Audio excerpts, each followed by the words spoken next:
Magandang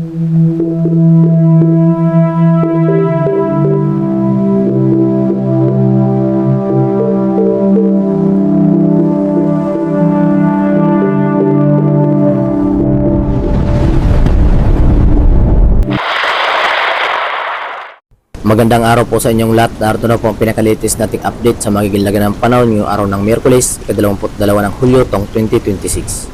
Base nga po sa ating pinaka-latest satellite image, ang low pressure area nating monitor sa labas ng ating Philippine Area of Responsibility ay tuluyan ang pumasok ng ating Philippine Area of Responsibility at ganap na rin na bagyo. Kung saan may category nga po ito na may Tropical Depression category. Taglay na nga po nito ang lakas na hangin na maabot sa 45 km per hour near the center. Samantalang may pagbugso naman po ito na umabot sa 55 km per hour. Habang kumikilos nga po ito, pakanluran, hilagang kanluran sa bilis na 10 km per hour. At dahil nga po ganap na nga rin po itong bagyo sa loob ng ating Philippine Area of Responsibility, ay binigyan na nga po natin ito sa local na bagyong Quiapo. At huling namataan po yan sa layong 1,025 km, silangan po yan ng Luzon. Nabase nga po sa ating pinaka-latest track, pagsapit ng July 20 hanggang July 26, makikita nga po natin dito na posible nga po itong tumawid dito sa may hilagang Luzon, especially dito sa may area ng Babuyan, Group of Islands, kung saan hagip pa nga rin po ang Northern Luzon. Kaya naman lubos pa rin po natin pinag-iingat ang ating mga kababayan sa posibleng epekto nitong panibagong bagyo na bagyong Quiapo, na makikita nga po natin sa pinaka-latest track animation, kung saan nga po habang nasa may silang bagay pa nga po ito ng Luzon, papalakasin nga po nito ang hanging habagat na nagmumula naman dito sa may kanlurang bahagi ng ating bansa, na siyang apektado naman ng ating mga kababayan dito sa may kanlurang bahagi ng ating bansa, especially dito sa may Palawan, may Maropa, Aklan, Capiz, Antique, Iloilo, Guimaras, Negros Occidental, Negros Oriental, including Tawi-Tawi, Sulu, Basilan, Zamboanga Peninsula, Sultan Kudarat, Maguindanao, Lanao del Sur, Sarangani, South Cotabato, at Davao Occidental, na kung saan epekto nga lang po yan ng hanging habagat na hinihila nga po nitong panibagong bagyo na bagyong Quiapo, na inasan nga po natin habang papalapit ito dito sa ating landmass. Inasan nga po natin na mas lalakas pa nga po ito, at inasan nga po natin na posible nga epektong umabot sa tropical storm category. Kaya naman posible nga po tayo magtaas pa ng wind signal sa mga kalapit na mga lugar, especially dito sa may area ng Bicol region, sa lugar po yan ng Catanduanes, Camarines Sur at Camarines Norte. Nahusan nga po, inasan nga po natin na posible nga po tayo magtaas ng signal number 2 kapag tuluyan ng dumaan dito sa may area ng Luzon. Nahusan posible tayong magtaas ng signal number 2 dito sa may area ng Babuyan Group of Islands, at samantalang sa malapit na mga lugar, signal number 1 naman ang ating inasahan dito sa may area ng Apayao, Cagayan Valley Region, Isabela at Ilocos Norte, including Batanes. Dahil sa epekto nga po yan ng panibagong bagyo na posible nga pong tumawid ng ating bansa or maglandfall dito sa Babuyan Group of Islands, na kung saan hindi lamang po dito sa bagyo ang ating pinaghandaan, pati na rin po ang paglakas ng hanging habagat na hihilahin nga po nitong panibagong bagyo, na siya magdudulot nga po yan ng mga maulap na papurin na sinasamahan po yan ng katamtaman hanggang sa mga malakas na mga pagulan na maaari po yan magdulot ng mga pagbaha yun sa mga mababang lugar at sa mga bundok na lugar. Kaya naman maging alerto lang po tayo upang makaiwas po tayo sa panibagong epekto itong panibagong bagyo. At dahil nga po mabilis nga po yung pagpasok nga dito sa ating Philippine Area of Responsibility, kaya naman maging alerto lang po tayo dahil sa inasangyaan po natin na ikilos nga po ito pa kanluran, hilagang kanluran, na kung saan dahil sa bagyan na nga rin pong bumibilis-bilis ang kanyang movement, posible nga itong mas malapit na sa mga susunod na araw dito sa area ng Aurora, Isabela at Cagayan Valley Region. Kaya naman asan nga po natin yan bukas, Huwebes hanggang Friday. Inasan nga po natin na mas lalong lalakas na nga po ang epekto itong panibagong bagyo dito sa may silangang bahagi ng ating bansa, especially po yan dito sa may area ng Bicol Region, sa may area ng Catanduanes, Albay, Sorsogon, Camarines Norte, Camarines Sur, Quezon, Laguna, Bulacan, Nueva Ecija, Aurora, Quirino, Isabela, Cagayan Valley Region, patungo dito sa may area ng Babuyan Group of Islands and Batanes sa mga susunod po yan ng mga araw. Kaya naman asan nga po natin na makakaranas na nga po tayo ng maulap na papurin sa mga nabanggit na lugar. Nadulot nga po yan ang trap or extension na nga po ng panibagong bagyo.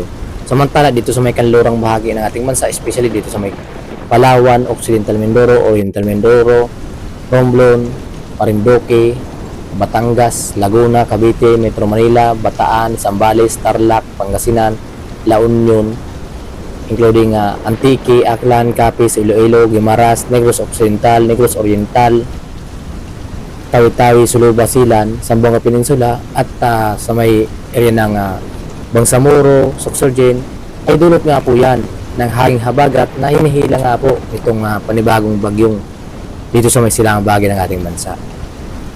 Yan po yung nakaka-apekto sa inyong lugar kapag makaranas po kayo ng mga bugso-bugsong hangin at mga biglaang buhos ng mapag-ulan. Yan po yung nakaka-apekto sa inyo. Samantala, habang papatawid naman ang ating inaasahan na bagyong Quiapo na inasan nga po natin natatawid dito sa may Luzon, asahan na po natin na makakapekto nga po ang bagyo. Yung sirkulasyon nga po ng hangin at magdadala po yan ng maulap na papurin or mga cloud cluster. Kapag natapat sa inyong lugar ang mga cloud cluster or mga kaulapan, makakaranas po kayo ng mga biglaang boost na mga pag-ulan. Kung minsan katamtaman hanggang sa mga malakas po yan, kaya naman maging alerto lang po tayo sa mga posibleng localized flooding or mga biglaang pagbaha sa mga babang lugar. At posible nga rin pong pagguho ng lupa sa mga mabundok na lugar. Na kung saan nga po, habang nga pong patawid na nga po itong inaasahan nga po nating bagyo na tatawid dito sa may Batanes, ay posible nga pong may mabuo pa na panibagong sama ng panahon sa labas ng ating Philippine Area of Responsibility. Pagsapit po yan ng July 27 hanggang August 2 ang ating schedule na posible mabuo itong panibagong low pressure area sa labas ng ating Philippine Area of Responsibility. Habang kikilos nga po pahilagang kanluran na kung saan posibleng lumapit dito sa may ating Philippine Area of Responsibility at posible pang pumasok dito sa may Philippine Area of Responsibility sa may extreme po doon sa pinakataas. So yan po yung pinakasenaryo po natin yan. Kaya naman maging alerto pa rin po tayo sa mga panibago naming ulat pa na naming lalabas ukol nga po dito sa panibagong bagyo na nabuo sa loob na ng ating Philippine Area of Responsibility. Na kung saan sa mga susunod pong oras posible pang magbago ang track nito, posible pang bumaba ang track o kaya naman tumaas. Kaya naman, mas mainam na maging alerto lang po tayo. Kung saan kapag mababa ang track, dahil sa inasan nga po natin na posibleng dumaan dito sa may area ng Babuyang Group of Islands, kapag bumaba ang track, posible pong dumaan dito sa may area ng Northern Cagayan o sa hilaga ng Cagayan, papunta naman dito sa may area ng Apayao, bago tuluyan makatawid ang ating bansa. So yan po yung pinakasenaryo po natin yan. Okay naman kung bagyang aakyat, posibleng dumaan dito sa may Batanes, patungo na dito sa may bansa ng Taiwan. Bago tuluyan makatawid ang ating bansa, kung saan posible nga ito sa South China Sea. At para naman sa magilagay ng panahon yung araw dito sa Luzon, asan nga po natin makakaranas na nga po tayo ngayong umaga ng maulap na papuri na sinasamahan po yan ng mga kalat-kalat ng mga pagulan, especially dito po yan sa lugar ng Sorsogon, Albay, Catanduanes, Camarines Sur, Camarines Norte, including Quezon. Nadulot nga po yan ng trap or extension ng panibagong bagyo na nabuo dito sa may silangang bahagi ng ating bansa at siyang magdudulot po yan ng maulap na papuri na sinasamahan po yan ng mga kalat-kalat ng mga pagulan. At pinabagyan na nga rin po nitong ini-enhance ang hanging habagat na nagmumula naman dito sa may kanlurang bahagi ng ating bansa. Siya magdudulot po yan ng maulap na papurin na sinasama po ng mga kalat-kalat ng mga pagulan. Samantalang pagsapit ng hapon at gabi, nasan nga po natin na bahagya ng aakyat itong panibagong bagyo, ay siya naman pag-aakyat ng epekto ng maulap na papurin at sinasama po ng mga kalat-kalat ng mga pagulan, especially dito sa may area ng Bulacan, Nueva Ecija, Aurora, Quirino, Nueva Vizcaya at patungo po yan pahilagang Luzon sa mga susunod pong oras or mga araw kasi nga po natin napakyat po ang epekto. Kaya naman habang nandito pa dito sa may Bicol region ng mga epekto ng panibagong bagyo, maging alerto na po tayo sa mga lugar ng Cagayan Valley Region, Isabela, Aurora, Quirino, Nueva Vizcaya, Mountain Province, Ifugao, Apayao, Kalinga, Abra, Ilocos Norte, Babuyang Group of Islands, Batanes, and La Union, Pangasinan, Tarlac, Pampanga, Bulacan, Metro Manila, Zambales, Bataan, Cavite, at Batangas. Lubos pa rin po natin pinaghahanda na nga po sa panibagong epekto nitong bagong bagyo. na siyang yung sirkulasyon nga po, hagip nga po itong buong bahagi ng Luzon. At asa naman po ang epekto ng hanging habagat dito sa may area ng Palawan, may Maropa at buong bahagi ng Visayas and Mindanao. Kaya naman mas mainam na maging alerto lang po tayo sa mga biglaang buhos na mapag-ulan. Kaya naman kung kayo ay lalabas ng inyong tahanan, ugaliin pa rin po magdala lamang ng panangga lamang sa mga biglaang buhos na mapag-ulan tulad ng payong o kaya naman kapote. Kung kayo ay nagmumotor, mas mainam na magkapote po kayo.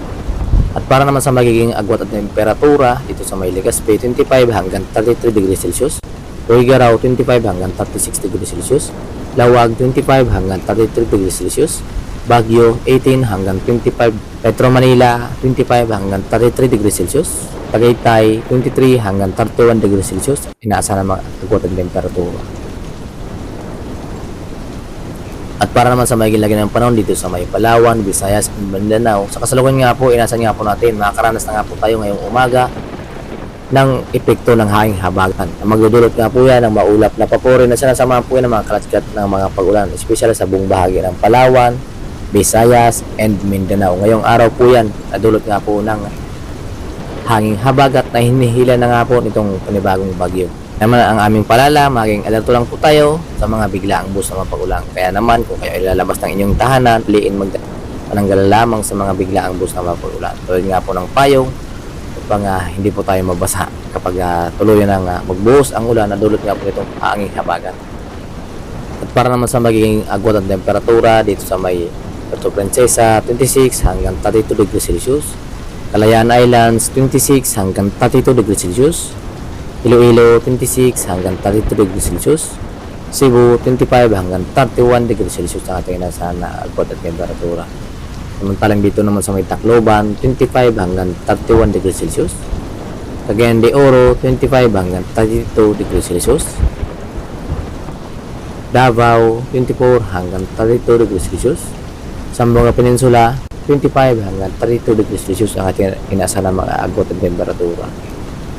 At dahil nga po sa mga pag-ulan nating inaasahan ngayong araw, sa kasalukuyan nga po mayroon po tayo nakataas na weather advisory o babala sa mga malakas na mga pag-ulan na maaari po natin maranasan, kung saan posible nga po ang 50 hanggang 100 mm na mga pag-ulan na maaari magdulot ng mga biglaang pagbaha sa mga babang lugar at paggulo ng lupa sa mga bundok na lugar.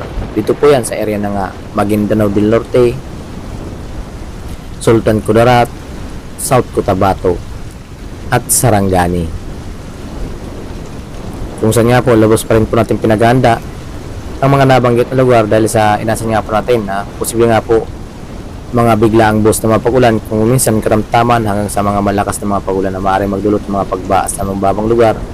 Nadulot nga po yan ng hanging habagat na hinihila nga po nitong panibagong bagyo dito na nga po sa may silangang bahagi ng ating bansa at nasa loob na nga po ito ng ating Philippine Area of Responsibility. At para naman sa maging lagi ng panahon dito sa ating karagatan, sa kasalukuyan nga po wala po tayong nakataas na gale warning sa kahit anong bayan ng ating bansa, na kung saan meron po tayong inaasahan na taas na mga pag-alon na umabot lamang sa 0.6 hanggang 1.8 meters ang taas ng mga pag-alon. Kaya naman malaya pa rin po makakapaglalayag ang ating mga kababayang mangingisda sa kahit anong baybay ng ating bansa. Ngunit iba yung pag-iingat pa rin po ang ating mga pinapayaw sa ating mga kababayan dahil sa inasan nga po natin mga localized thunderstorm. Nadulot nga po ng hanging habagat ay hinila nga po ng panibagong bagyo dito sa may silabagin ng ating bansa. At yan nga po ang pinakalitis nating update sa maging lagi ng panahon ngayong araw ng Merkules, ika-22 ng Hulyo taong 2026. Maraming salamat sa inyong lahat at kung sakaling bago pa lamang kayo sa aming YouTube channel, huwag kaligtaang mag-subscribe para ma-notify po kayo sa mga panibago naming ulat na namin lalabas. Ukol nga po dito sa panibagong bagyo na nabuo dito sa may silangang bahagi nating bansa.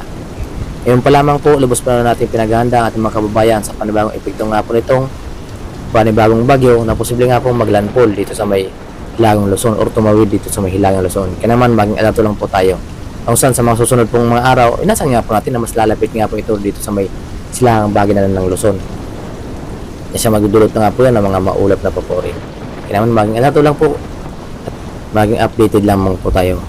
Dahil ang panahon, anumang oras, maaari pa rin magbago. Kaya naman maging alerto lang po tayo. Thank you and ingat po tayong lahat. Sana ligtas po tayo sa pagdaan itong panibagong bagyo dito sa may Hilagang Luzon. Thank you and God bless us all.